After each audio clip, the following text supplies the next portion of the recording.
बिस्मिल्लाहिर्रहमानिर्रहीम अस्सलाम वालेकुम। वेलकम बैक टू वाज़। आज हमारा मैट लैब का है लेक्चर नंबर 2। प्रीवियस लेक्चर में हमने देखा कि किस तरह हम वेरिएबल्स को डिफ़ाइन करवाते हैं और उसके बाद हमने कुछ बेसिक ऑपरेशंस परफॉर्म करना सीखे और एंड पे हमने एक कमांड सीखी क्लियर की। तो वहीं से हम कंटिन्यू करेंगे। तो बेसिकली जो हमारे पास क्लियर करने की कमांड्स हैं वो 3 किस्म की होती हैं: क्लियर, CLC, क्लियर वेरिएबल। कोई भी जो स्पेसिफिक वेरिएबल है वो उसे क्लियर करना हो। तो पहले इन सब की डिस्क्रिप्शन देख लेते हैं कि कौन सी कमांड क्या करती है, उसके बाद फिर हम इसे बाकायदा मैटलैब में जाके परफॉर्म करेंगे।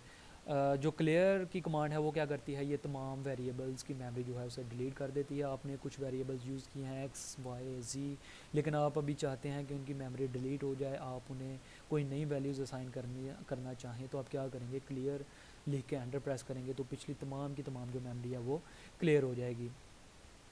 उसके बाद हमारे पास सेकंड कमांड है CLC। ये जो है कमांड विंडो जहां आप प्रोग्रामिंग कर रहे होते हैं उस विंडो को क्लियर कर देती है। तीसरे नंबर पे है क्लियर वेरिएबल। अगर आप तमाम वेरिएबल्स को या अपनी विंडो को क्लियर नहीं करना चाहते बल्कि एक स्पेसिफिक वेरिएबल है उसे क्लियर करना चाहते हैं, तो आप क्या करेंगे, क्लियर लिखेंगे, आगे उस वेरिएबल को टाइप करेंगे और एंटर प्रेस करेंगे तो वो वेरिएबल क्लियर हो जाएगा। याद रहे कि ये जो तीनों क्लियर की जो कमांड्स हैं, ये तमाम कमांड्स सिर्फ़ और सिर्फ जो सामने हमारे पास इंटरफेस उस वक्त चल रहा होता है उससे क्लियर करती हैं।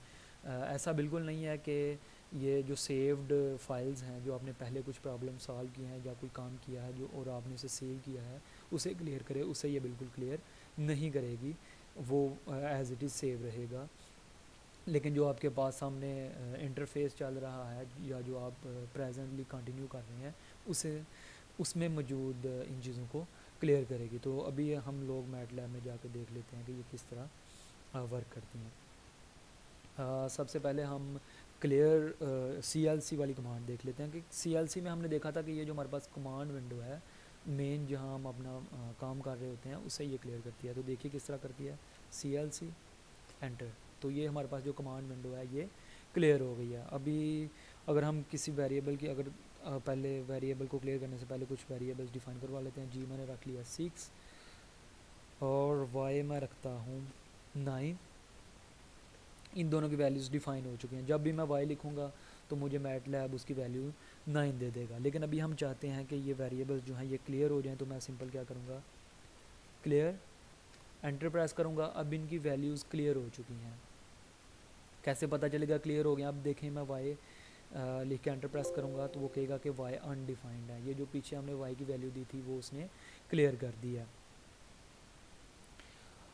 और इसने वाई की भी क्लियर कर दिया, जी की भी क्लियर कर दिया। लेकिन अगर हम बाज़ात ऐसा चाहते हैं कि किसी एक वेरिएबल की सिर्फ वैल्यू क्लियर हो, सब की ना हो, जिस तरह हमारे पास अगर एक वेरिएबल 9 है और उसे मैंने टी ले लिया है और एक आई है वेरिएबल, उसे मैंने 89 ले लिया, तो मैं चाहता हूँ कि टी की जो वैल्यू है सिर्फ वो क्लियर हो, तो मैं सिंपल क्या करूँगा, क्लियर टी एंटर।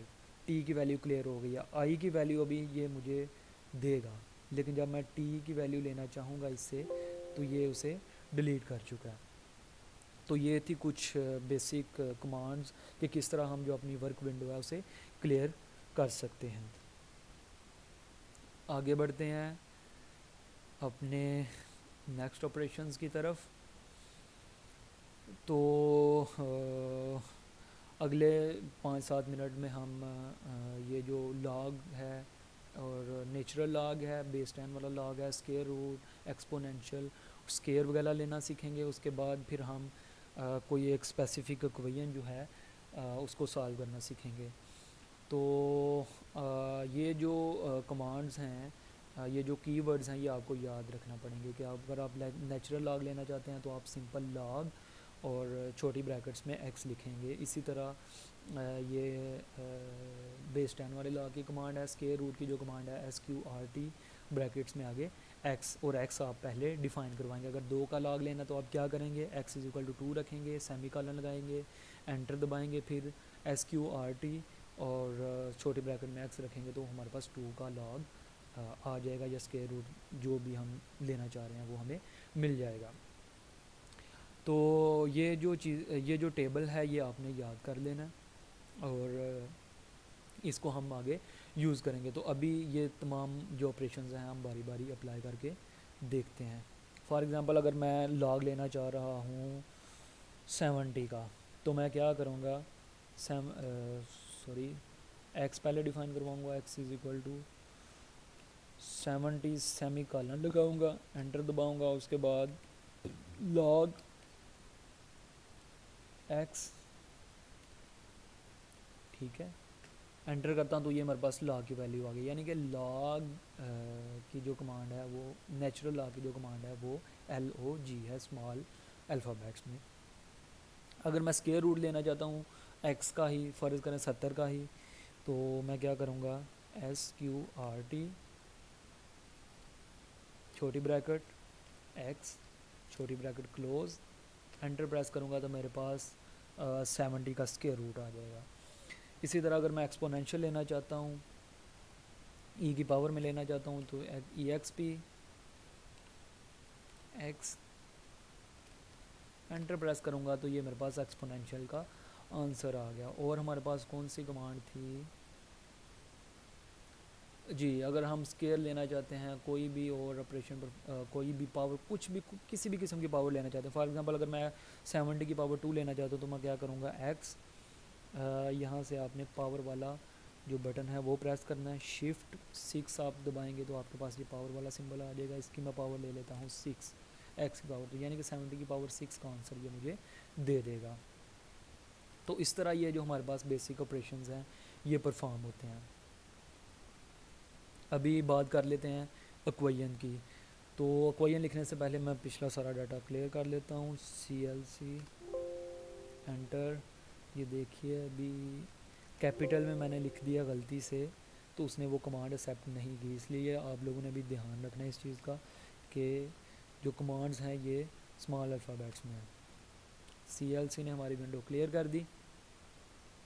अभी हमारे पास कोई भी फंक्शन है उसमें हम x की वैल्यू देना चाहते हैं 2, तो हम इस तरह करके कुछ लिखेंगे, सेमी कॉलन लगाएंगे, एंटर। अभी फ़र्ज़ कर लें हमारा जो y है, y ऑफ x है, या सिंपल y ही लिखें सिंप्लिसिटी के लिए, वो किसके इक्वल है जी,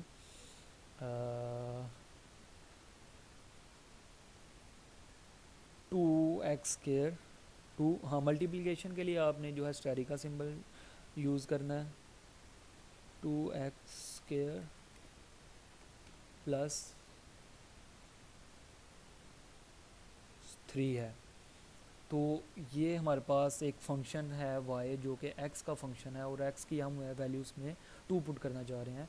तो इस तरह हम पहले x की वैल्यू डिफ़ाइन करवाएंगे जिस तरह ये मैंने इधर करवाई है, और x की वैल्यू डिफ़ाइन करवाने के बाद हम अपना फंक्शन लिखेंगे और सिंपली एंटर प्रेस करेंगे तो ये हमारे पास y की वैल्यू आ जाएगी। और आप लोग भी इसी तरह मुख्तलिफ जो फंक्शंस हैं उनकी वैल्यूज़ पुट करके इसकी प्रैक्टिस कीजिएगा। फॉर एग्ज़ाम्पल ये स्लाइड में एक काफ़ी कॉम्प्लिकेटेड सी वैल्यू दी हुई है, इसे आप परफॉर्म करेंगे तो आपकी ये जो सारी कमांड्स हैं ये इसमें यूज़ होंगी। चलिए मैं इसको ही सॉल्व करके आपको दिखा देता हूँ। ये हमारे पास है जी 3x square plus 3x square plus under root x square plus y square plus e की पावर ln ऑफ x। तो हम इसे मैटलैब में किस तरह लिखेंगे,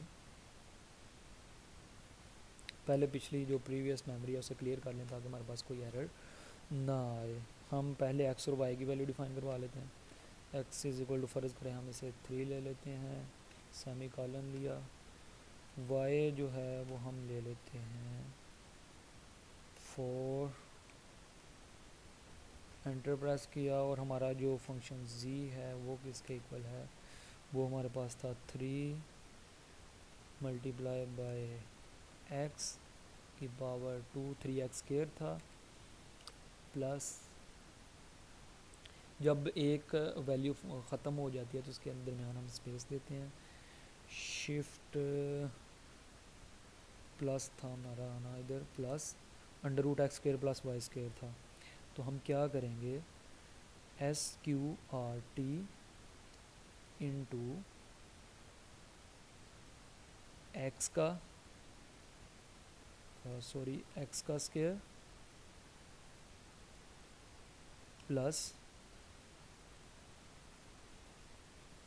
plus y y square bracket close. इसको मैं एंटर प्रेस करता हूँ तो ये हमारे पास z की वैल्यू आ गया। इस तरह हम इनपुट दे के या डोमेन के साथ मुख्तलिफ फंक्शंस की जो रेंज है या आउटपुट है वो इससे फाइंड कर लेते हैं। तो आज के लेक्चर के लिए इतना ही काफ़ी है। नेक्स्ट लेक्चर में हम मैट्रिक्स की जो मैथमेटिक्स है उसको सीखने की कोशिश करेंगे कि मैट्रिक्स को किस तरह लिखते हैं, रो मैट्रिक्स किस तरह लिखा जाता है, कॉलम मैट्रिक्स किस तरह लिखा जाता है, मैट्रिक्स को हम किस तरह आपस में मल्टीप्लाई, डिवाइड या मुख्तलिफ जो ऑपरेशंस हैं इनवर्स, कम्प्लीमेंट वगैरह लेना किस तरह लेते हैं वो सब सीखेंगे।